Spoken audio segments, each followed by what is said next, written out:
Hi, my name is Jack Griffiths and this is the project demo video for High Ground VR.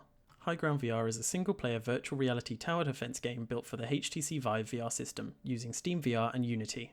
The game takes place on a hexagonal terrain on which the player can choose to view scaled down on the board itself or scaled up as if the game is taking place in miniature.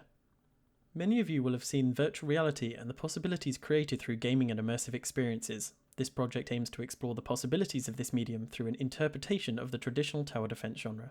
The goal of tower defense games is to defend a player's possessions by obstructing incoming enemy attackers through placing defensive structures on or along their path of attack. Although existent, the competitors are rather straightforward interpretations of the genre. I wanted to create a project which aims to innovate in the area through creative gameplay design and visual style. In order to show off the key features of the game, I will run through an entire gameplay loop. The player starts the game surrounded by clouds. These were created by the Visual Shader scripting tool provided with the Universal Render Pipeline package. In order to use the main menu, they point and click at the billboard. A laser and a cursor appears, showing the player where they're pointing. High Ground VR was built with considerations for handedness of players, and effects where certain UI elements appear based upon the main hand of the player. For this demo, right-handed is selected. When the game is started, it generates a game board and a timer starts. This timer tells the player how long they have left before enemies start spawning from the structures around the edge of the board. In order to place and select buildings, the user interface in the player's offhand must be used. When a button is pressed down, the player just needs to point at the board and click the trigger on the controller to place the building. The goal of the game is to defend the gem in the center of the board from incoming enemies, using a mix of defensive walls and barracks to create paths and plan routes for enemies to take. The player must keep an eye on their gold, as only a certain number of buildings can be placed with their initial budget. In order to earn gold, the player must defeat enemies, complete rounds, or place mines in safe areas of the game board. When the timer runs out or the player presses the skip building button, the enemies will start to spawn. When they do, they use an A-style pathfinding algorithm modified for a hexagonal grid in order to locate the gem and move towards it.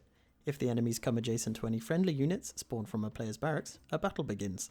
This uses the generated health and damage of the unit class attached to every friendly or enemy unit. Whilst a battle is commencing, other enemies may move into adjacent tiles and join the battle. If the player is defeated in battle, the enemy carries on their path towards the gem.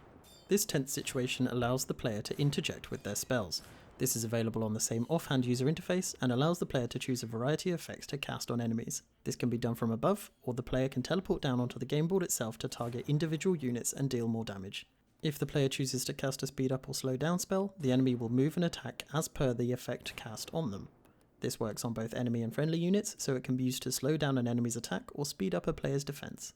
Starting after round 4 and coming every 3 rounds after, the tank enemy will spawn and use the same A-style pathfinding to navigate to a random building the player has placed.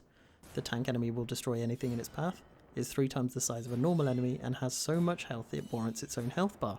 The player will have to ensure they have strong defenses ready so that they can deal with this difficult in-game event. In order to implement a form of intelligence, enemies have an aggression value. This aggression value is increased when a unit cannot move onto the node it wants to. For example, it may be stuck in a queue waiting to get into a battle. A boundary, based on the round number, determines how high an enemy's aggression must reach before it will navigate towards the gem through a destructible building. If this occurs, the enemy will enter a siege with the building, and will continue to attack it until it's destroyed. They will then re-navigate, considering the possibility of a new available path. If the enemies reach the gem and manage to destroy it before the player interjects, the game is over. The player is given their final score and they must interact with the billboard menu in order to restart. I believe High Ground VR was a successful project. The ambitious objective to complete a fully functional VR gameplay loop within a short development time was successfully completed. Not only have all the objectives of the project been met, but all the base functional requirements were completely implemented alongside some extra features. The art style of the game is consistent and pleasing to the eye, and the general experience of playing in VR does not cause motion sickness due to the game having a consistent frame rate. Thank you for watching.